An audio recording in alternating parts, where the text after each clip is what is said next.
ni vizuri ukanifuatilia kwa kuandika pia. Natumia muda mfupi sana, na Mungu kuna jambo atafanya. Amina.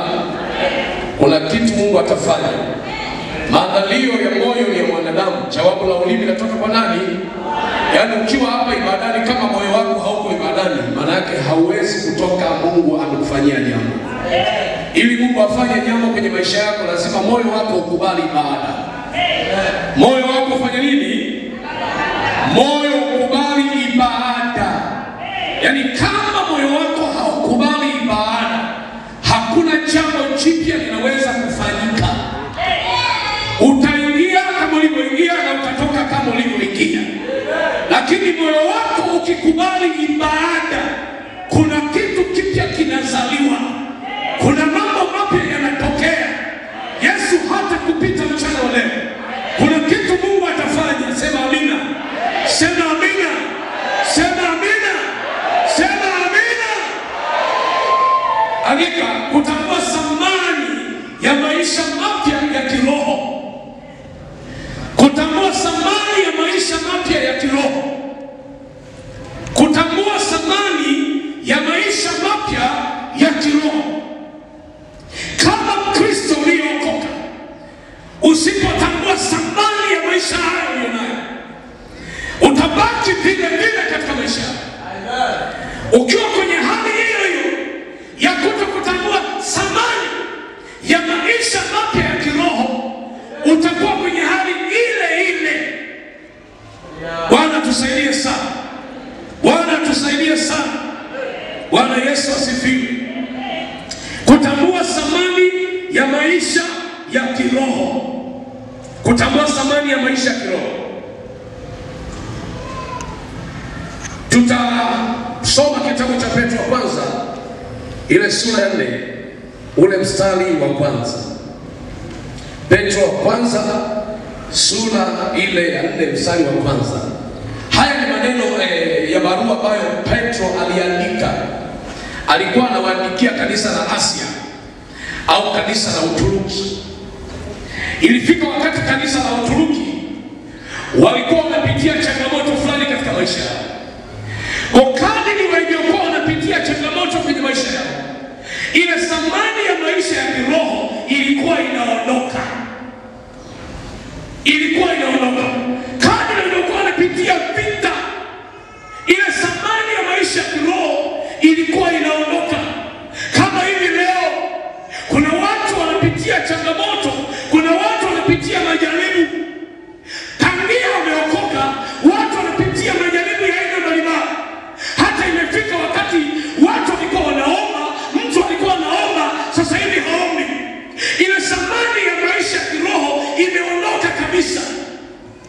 Ile thamani ya kumtolea Mungu imeondoka kabisa. Ile thamani ya kumwendea Mungu imeondoka kabisa. Ile thamani ya kumsifu Mungu imeondoka kabisa. Hata wakati mwingine tuko hapa tunasema sema amen, lakini mtu amenyamaza kimya. Ishara ya kunyamaza kimya na mtu kujikinai ni ishara ya mtu kuondoa thamani ya wokovu ndani yake, thamani ya huyu Yesu Kristo. Kama unajua Yesu alipokutoa, hautanyamaza. Kama unajua Yesu alipokupigania, hautanyamaza. Hautanyamaza. Hautanyamaza. Nasema hautanyamaza. Haleluya. Bwana Yesu asifiwe. Mchana wa leo Bwana anazungumza na wewe. Itambue thamani ya maisha ya wokovu uliopewa na Mungu. Tambua thamani hiyo. Kuna watu walitamani kuokoka, wamefia dhambini. Kuna watu walitamani kuokoka, wamefia kwenye wizi, wamefia kwenye ujambazi. Watu wamechoma moto. Kuna wengine wamegongwa na magari. Walikuwa wanasafiri, safari zao ziliishia njiani, lakini wewe mpaka leo upo. Hata kusema amina haupati. Unafikiria neno uliopewa sio neno ya kawaida.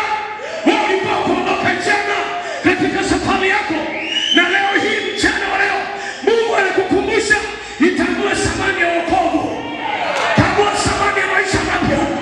Wokovu ni maisha mapya. Kumjua Yesu ni maisha mapya. Kutembea na Yesu ni maisha mapya. Zamani tulikuwa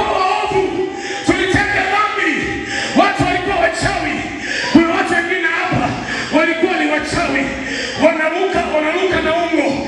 Kuna watu walikuwa wanapita kwenye nyumba za watu. Kuna watu walikuwa wanakula nyama za watu.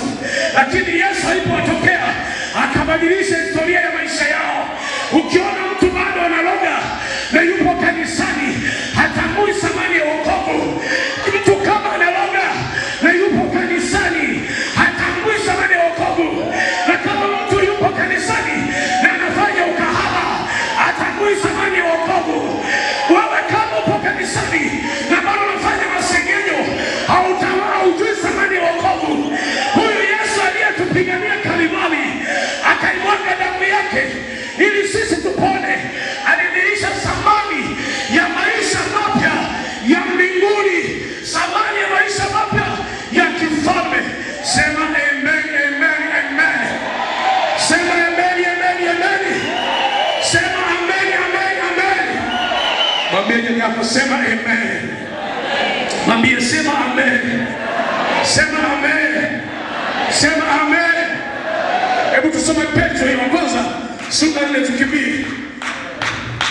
Petro ya kwanza sura ya 4 mstari kuanzia mstari wa kwanza.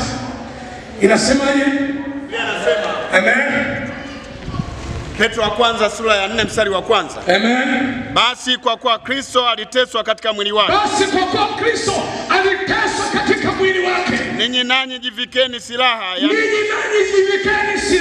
ya nia ile ile. Nia ile ile ya maisha yale. Kwa maana yeye aliteswa katika mwili. Ameachana na dhambi. Akaachana na dhambi. Kama Yesu aliteswa na akaachana na dhambi katika mwili, wewe ni nani usiachane na dhambi? Wewe ni nani unakana dhambi? Wewe ni nani unakana dhambi? Wewe ni nani unaenda kuomba ndani ya kanisa? Wewe ni nani unaenda kufanya mambo ya ajabu yasiyokuwa na maana? Wewe ni nani unayeshangaza dunia? Watu wanaweza kusema, si yule anasali kwa mchungaji Mola, mbona hajaacha ukahaba? Mbona hajaacha uchawi? Mbona hajaacha uongo wake? Mbona hajaacha umbea? Ikiwa Yesu aliteswa, akapigwa kwa ajili ya dhambi zetu, akaachana na dhambi, kwa nini wewe usiachane na dhambi? Kwa nini usiachane na dhambi? Kwa nini usiachane na dhambi? Dunia imeharibika, nchi imeharibika, ulimwengu umeharibika. Watu wanakwenda kanisani, wanaenda kusali, lakini maisha yao ni yale yale, hali ni ile ile. Kwa sababu gani? Watu hawajui thamani ya wokovu, hawajui thamani ya huyu Yesu. Huyu Yesu ni wa thamani, huyu Yesu ni wa thamani, aliachana na dhambi. Kwa nini usiachane na dhambi? Na ndio maana leo tumesimama kama vijana wenye nguvu, mashujaa wa imani, tunasema tunaitambua thamani ya wokovu. Lazima tuijue thamani ya wokovu. Sema amen, sema amen, sema amen. Sema amen, sema amen, sema amen. Sema amen, sema amen.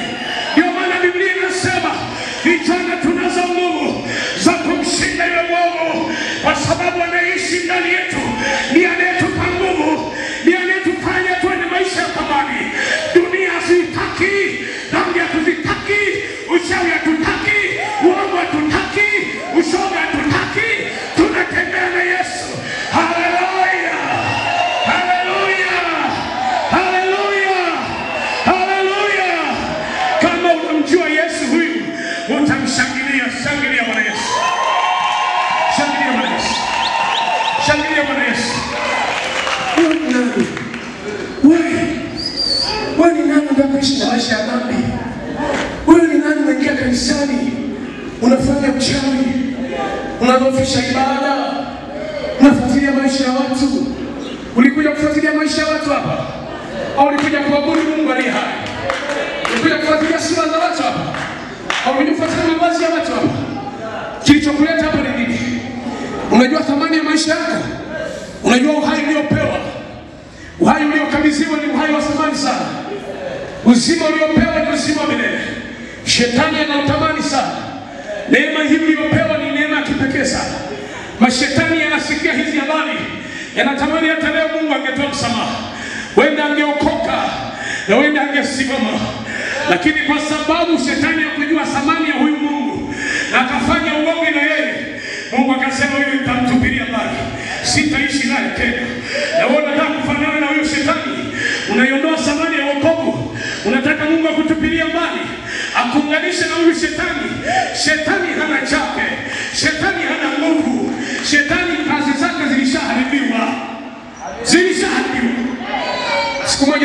nilikuwa namwambia mtu mmoja, inachekesha sana kumtumikia mtu, yani huyo mtu kazi zake zilishaharibiwa.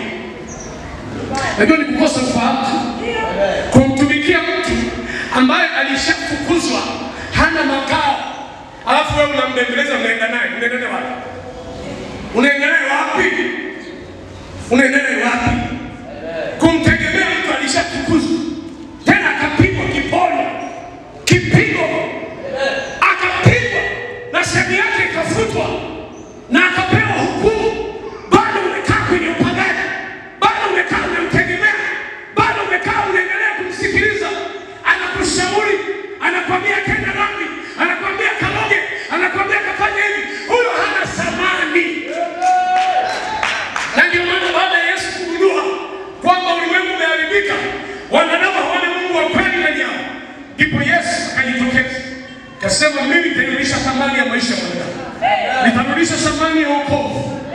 Haleluya, Bwana Yesu asifiwe. Hii nchi ya Asia, nchi ya Uturuki, ilikuwa ni nchi ya kuabudu miungu sana. Ilikuwa inaabudu miungu sana, ushirikina wa kutosha sana. Kwa hiyo kanisa lilipita kwenye wakati mgumu sana. Unajua, unapofika hatua unasimama katika maisha ya imani na unamtegemea Mungu kwa kweli, usitegemee unapendwa na watu. Usitegemee. Itambue thamani ya maisha yako ya kiroho uliyopewa na Bwana. Acha mambo ya kuchanganya. Mungu hapendi kuchanganywa. Mungu anataka ukisimama, simama kama rula. Nyooka kweli. Acha kuchanganya. Leo kwa Yesu, kesho kwa shetani. Shetani ana nini? Muulize jirani yako, shetani ana nini? Muulize, shetani ana nini? Ana kitu gani kipya? Mshike huyo, hata kama amesinzia, shika sikio, mwambie ana kitu gani kipya ili usisikie kinachoendelea. Mwambie ana kitu gani kipya? Maana duniani ni mahali pa Mungu. Mbingu ni mahali pake.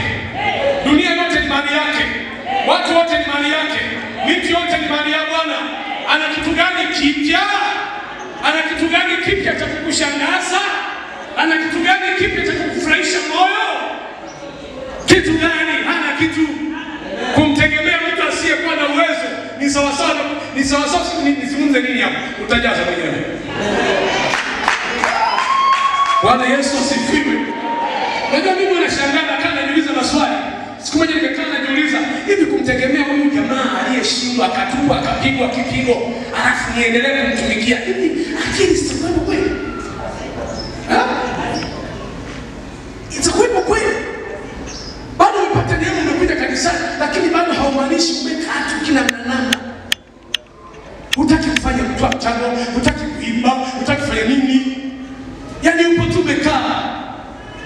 Haujui thamani. Mchana wa leo nasema na wewe mwana wa Mungu, itambue thamani ya wokovu.